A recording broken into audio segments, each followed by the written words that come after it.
ចាខ្ញុំនឹងប្រាប់ពីរបៀបនៃការប្រើប្រាស់ឧបករណ៍ជំនួយសំឡេងអញ្ចឹងលោកគ្រូអ្នកគ្រូបើកប្រអប់ចេញមកអញ្ចឹងវាប្រកាសជាឃើញដូចជាបាននៅក្នុងវីដេអូហ្នឹងហើយអញ្ចឹងកន្លែងនេះគឺកន្លែងសាក Type C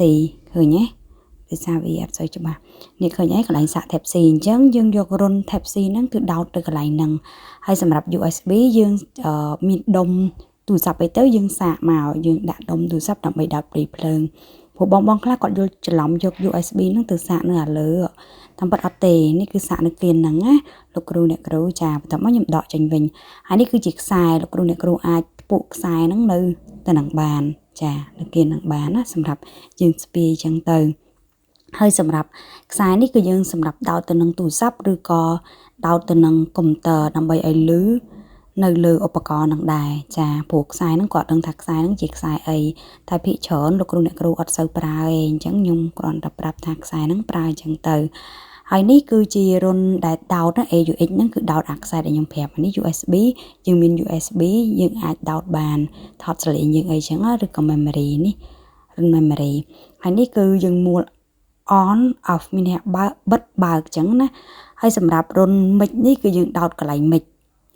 ព្រោះលោកគ្រូអ្នកគ្រូគាត់ច្រឡំទៅដោតកន្លែង AUX គឺអត់ទេគឺដោតកន្លែង mic ហ្នឹងណាចាយើងដោតកន្លែង mic ហ្នឹងទៅបន្ទាប់មកយើងបើកវាដើម្បីឲ្យយើងនិយាយទៅឮសំឡេងចានេះគឺជារបៀបនៃការប្រើប្រាស់គឺងាយស្រួលទេសម្រាប់ឧបករណ៍ហ្នឹងហើយចំណុចសំខាន់មួយទៀតខ្ញុំចង់ប្រាប់លោកគ្រូអ្នកគ្រូដែរក្រៅពីបើកសលេងហើយបិទសលេងហ្នឹងណាតើខ្ញុំនឹងប្រាប់ថាពេលខ្លះហេតុអីក៏យើងច្រឡំ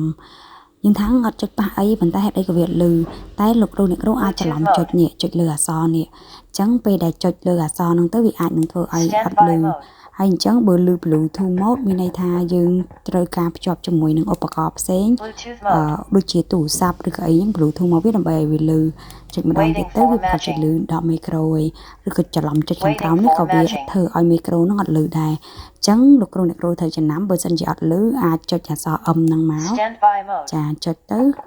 ពេលយើងគោះវាទៅលឺមានន័យថាយើងចុចត្រូវហើយអញ្ចឹងសូមចំណាំផងលោកគ្រូអ្នកគ្រូតើខ្ញុំសាកតេស្តសំឡេងផ្ទាល់ឲ្យលោកគ្រូអ្នកគ្រូស្ដាប់តែម្ដងចាជម្រាបសួរនេះគឺជាឧបករណ៍ជំនួយសំឡេង